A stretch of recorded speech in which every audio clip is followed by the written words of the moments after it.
Hello friends, कसे आहेत सगळे? मस्त ना? तर मी पण खूप मस्त आहे आणि आय होप तुम्ही पण खूप मस्त आणि मजेत असाल. तर आज सकाळी सकाळी आहे ना, खरोखर सकाळी सकाळी उठायचा मला तरी खूप कंटाळा येतो. पण आहे ना, नायराची शाळा असल्यानंतर आहे ना, ते जे मी सकाळी सकाळी उठते ना, ते मी ग्लुकॉन डी पिल्यासारखी उठते.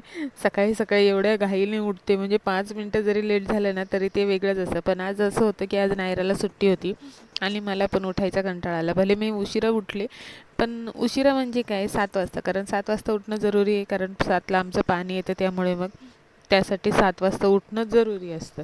म्हणून मग आहे ना, थोडंसं लेट उठले. नाहीतरी एरवी मी डब्यासाठी लवकर उठते, त्याप्रमाणे आज थोडी लेट उठले. पण बिलकुल चादर अंगावरची काढून आणि जायचं मन नव्हतं करत, पण करणार काय. जाऊन बघितलं तर नळ कुणीतरी बंद करून ठेवलेला होता घरातला. म्हणून नळ चालू केला आणि बघितलं तर पाणी ऑलरेडी आलेलं होतं. म्हणून सगळ्यात अगोदर मशीन लावून घेतली.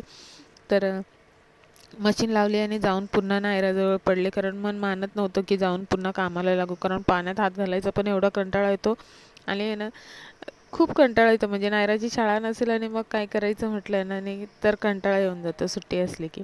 आणि आज स्वयंपाक वगैरे करायचा नव्हता, कारण जेवायला पण कोणीच नव्हतं, मी आणि नायराच होतो.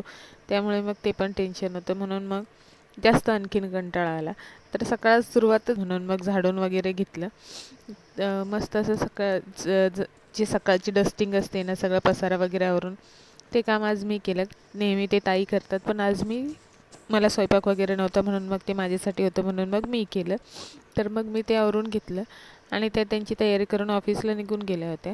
बाकीची कामं मग मी विचार केला नंतर करेल, म्हणून सगळ्यात अगोदर घर झाडून आणि हे करून घेतल्यानंतर नंतर खूप छान वाटतं. म्हणजे ते पसारा आवरून आणि सगळं सामान एका जागेवर लावून आणि मस्त घर झाडून घेतलं ना, तर खूप छान वाटतं.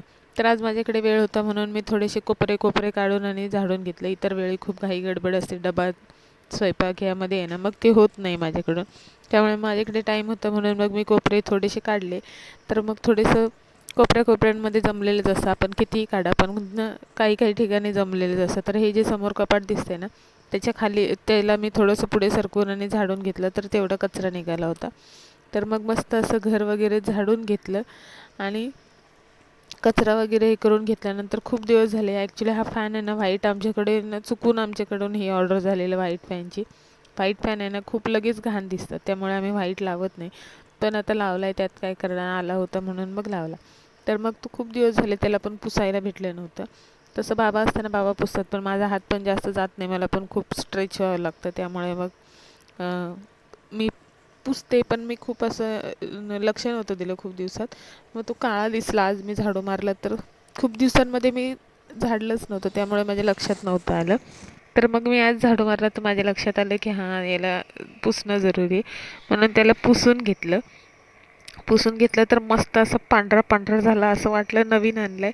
तर मी अगोदर फक्त फडक्याने पुसत होते, पण तो मला जरा पण फरक वाटला नाही, म्हणून मग मी त्याला थोडंसं स्कॉच ब्राईटने घासून आणि मग पुसलं. त्यानंतर मग आज भांडी-कुंडी नव्हती, कारण की आज स्वयंपाक नव्हता केला, म्हणून पाणी वगैरे भरलं, नायराची अंघोळ वगैरे करून घेतली आणि मस्त दोघींसाठी गरमागरम मॅगी बनवली आणि दुसरीकडे चहा होता, ब्लॅक टी होता आज. तर ब्लॅक टी बनलेला, त्याच्यामध्ये एवढे इलायची का दिसत आहेत, कारण तो आमच्या आईने बनवून ठेवलेला होता, म्हणून त्याच्यामध्ये तेवढ्या इलायची होत्या. तर त्यानंतर मी खाल्लं पिल्लं आणि माझ्यामध्ये जो आळस भरला, तर मला त्या जागेवरून उठायची आणि हालायची पण अशी हे होत नव्हती. असं वाटत होतं जाऊ आणि झोपून घेऊ गप्प. पण माझं काम काहीच झालं नव्हतं. जस्ट मी फक्त पाणी भरलेलं होतं आणि मशीन झालेली होती आणि झाडून मारून झालेलं होतं. बाकीचे सगळे कामं तसेच पडले होते. अगोदर तरी भांडी नव्हते, पण आता मॅगी बनवून खाल्ली आणि चहा पिलो, सगळे नाश्ते झाले, त्यामुळे मग भांडे पण पडलेले होते, किचन पण साफ करायचं राहिलं होतं, सगळंच राहिलं होतं. पण आळस करून सांगायचं कोणाला ना, इथे इथे ऐकणारच कोणी नसतं, त्यामुळे मग काय आपलं आपण करावंच लागतं. तर मग मी खूप वेळ बसली, पण नंतर मी विचार केला की मी कितीही बसले तरी शेवटी ते मलाच काढायचे. त्यापेक्षा चल उठ आणि तयार हो, कारण तुझं तुलाच करायचं आणि तुझं तुलाच सगळं आवरायचं.